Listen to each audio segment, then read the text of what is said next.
Ray here, back with part 2 of I Swapped Wives with My Best Friend. So in part 1, I found out my daughter Mika wasn't my biological daughter. I've been devastated ever since, but I couldn't just confront Shauna with the evidence.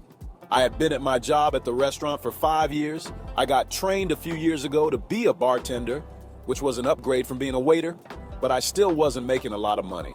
I wasn't one of these dudes from the hood that was gonna go out and sell drugs or commit crimes to get ahead. Jail is real, and I like being free. It just wasn't in me. I had been working since I was 16. That's what I knew how to do. And since Shauna rarely kept a job for long, I had always been the provider for our home. She would braid girls' hair sometimes, but it wasn't consistent. And I never put pressure on her to work because I was grateful to have a woman at home, taking care of my child and cooking for me. But now that I knew what I knew, all that was out the window. As each day passed and most of my money was going on bills, I was getting more irritated, and it was getting harder to pretend I was okay. One night, I asked Shauna when she was getting another job. She was like, "Why?" And I said, "I need help with these bills, that's why. I'm not making enough to save money." She's all like, "What you need to save money for?" I said, "I got goals, things I want to do for my life." "And what are your plans for your life, Shauna?" She just looked at me with a dumb look on her face. She said she was thinking about going to get her cosmetology license so she could work at a hair salon. I said, "Well, until that happens, you need to get a job." She really had got comfortable with laying around, watching reality TV, and gossiping on the phone with her friends. She was really starting to disgust me. So I dropped another bomb on her. I said, "So how would you feel about me getting a paternity test on Mika?" She just went off on me. She was like, "Why you need a test on your daughter? Why now? I haven't messed with nobody but you since we got married." She went on and on about how disrespectful I was being, how I hurt her feelings so bad. I wanted to walk out the house and never come back that night, but I didn't have anywhere to go. It was about 6 months later, and I still didn't have enough to move out. I was at work one day when the owner of the restaurant came in to introduce herself. Her husband had died and left her all of his businesses. She was real cool and down to earth. Thought somebody rich like her would be a snob, but she was actually really nice. She would stop by after that day and hang out at the bar, and we would make small talk. One day, she asked me if I could bartend at a party she was having at her house. She was offering a nice amount of money, which was right on time for me. I couldn't believe my luck. I made sure I arrived early to set up and make sure I had all the supplies I needed. You know that these problems that come with a lease. Shawty keep on asking for it like I got the money, just go to the streets. This ain't your fancy, it's fee. The party was a success, and Mrs. Mitchell told me I did a great job and gave me more than what she originally told me. She said she had friends who needed my services for their events, and just like that, I was booked and busy. Doing these rich folks' parties was way more lucrative than tending bar at the restaurant.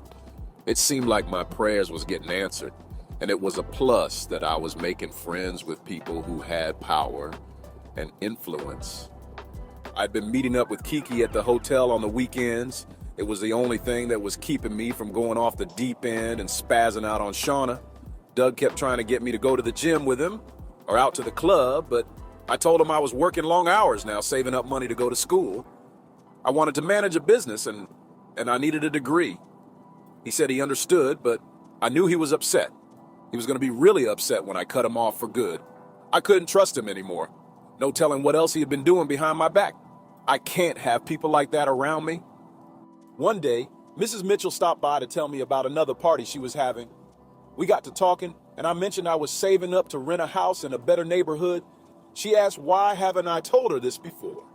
That she had several rental properties vacant and she wouldn't even charge me a lot. I was overjoyed. I was so thankful for all she had been doing for me, and I let her know. She said it was no problem, that I was a hard worker and deserved to be helped. So, just like that, your boy was on the come up. I did a party for Mrs. Mitchell, and we signed the lease for my new crib, which was fully furnished. All I needed to do was move in.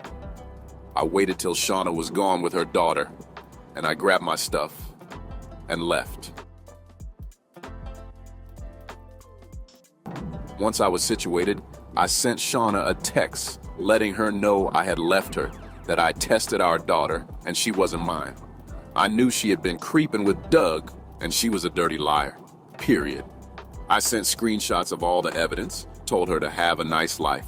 She gets to calling my phone all crazy, so I answered. She starts hooting and hollering about how Mika was my daughter, and she loved me, how those tests don't be right sometimes, how she just knew I had been sleeping with Kiki all these years. That's why she was sneaking with Doug.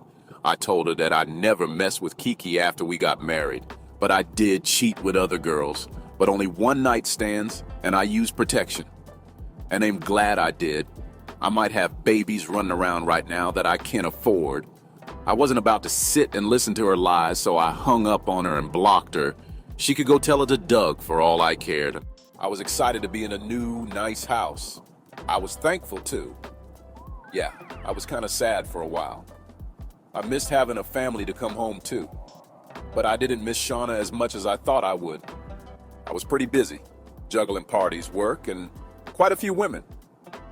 Oh, your boy had been getting much play. I had met some fine, rich women at those parties, most of them married, but looking for some fun on the side. That's where I step in. Kiki had been coming by sometimes too, but I had been real busy lately and hadn't seen her as much as before. She would call me and tell me what had been going on with Shauna. After I left Shauna, she went to Kiki and Doug's house and tried to fight Kiki. She was outside making all this noise, and Doug had to go out there and get her to leave. She was mad at Kiki for showing me those emails of her and Doug making plans to meet up over the years. Then Doug and Kiki started arguing and fighting, but they ended up staying together. Doug let Kiki do whatever she wanted because he was seeing so many girls he didn't have energy left to hunt her down. Plus, Kiki was a dancer. Run it up the ass cat, ass fat, your boyfriend. Or more like a glorified stripper. She didn't take off her clothes, but she was still on a pole. Got a little splashback, make me come in 7 ways, and I took a nap.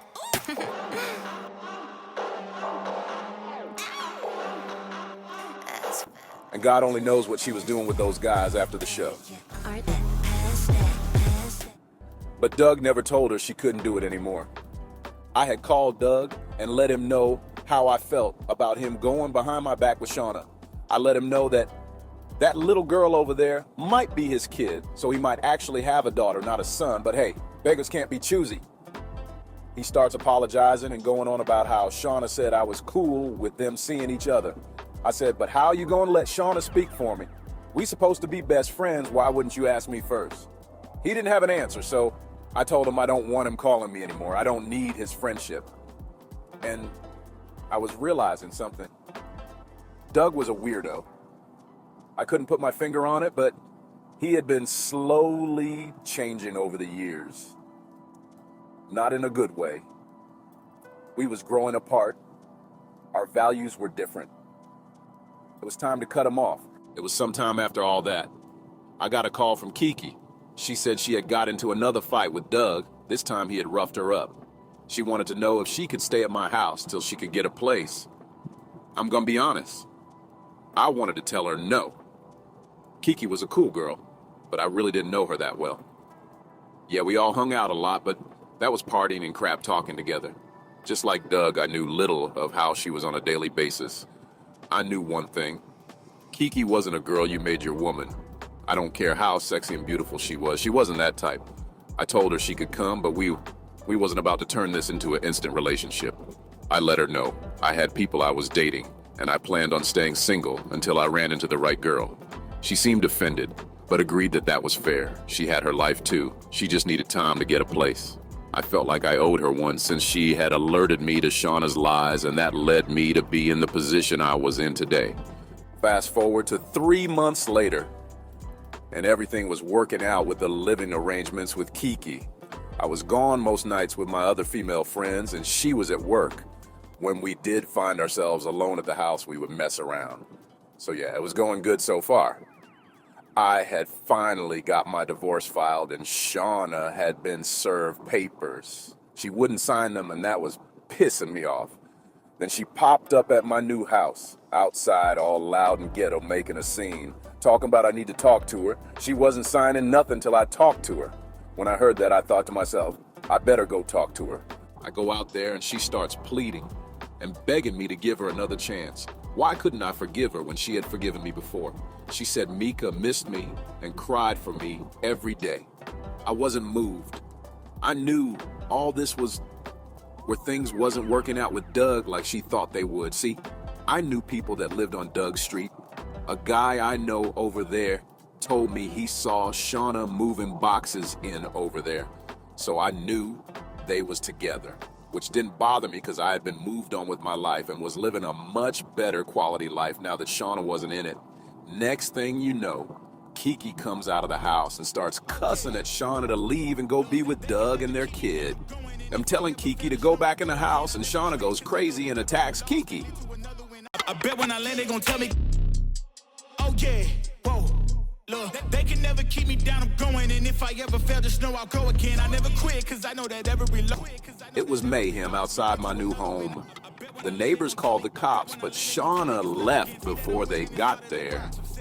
I was so embarrassed that she came over there disturbing the peace. I called Shauna after she left and I told her that she better not ever show up to my house again or something bad was gonna happen at her house. I wasn't playing with her.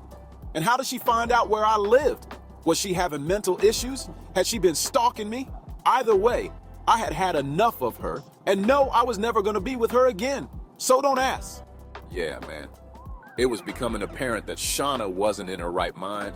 I was worried about what she may try to do next.